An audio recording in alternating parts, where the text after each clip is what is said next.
Kalau kita bahas soal kasus-kasus hukum, pelanggaran hukum gitu kan. Contohnya di Indonesia kasus korupsi, KKN lah, nepotisme segala macam, mafia-mafia hukum dan sebagainya, itu tak akan pernah habis 100% di Indonesia ini. Selama hukumnya tidak tegas dan tidak keras. Dan selama pemimpin kita itu juga tidak keras gitu dan tidak otoriter.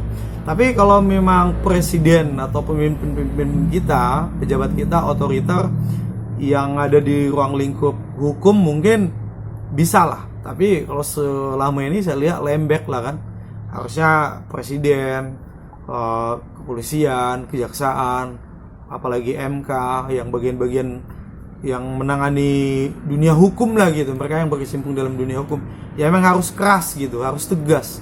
Tapi selama itu nggak keras dan nggak tegas, eksekusinya juga nggak jelas, ya pasti kayak gini sering terjadi di Indonesia, yang korupsi lah, yang pelanggaran kasus hukum-hukum lain lah, gitu-gitu, tak akan bisa hilang selama nggak otoriter, selama pemimpinnya nggak keras atau hukumnya juga kurang jelas, tidak jelas. Ya gini-gini aja lah Indonesia itu.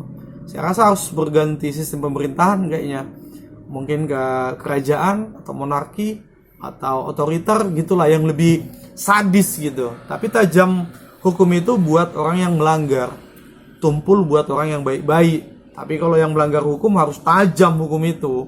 Buat yang melanggar hukum harus tajam tanpa memandang status gitu. Menurut aku harus kayak gitu. Hukumnya harus diubah, pemimpinnya juga harus lebih otoriter dan harus lebih keras. Kalau itu udah terlaksana A sampai, katanya dari atas A sampai ke bawah harus dieksekusi A, itu baru 100% bisa hilang lah KKN itu.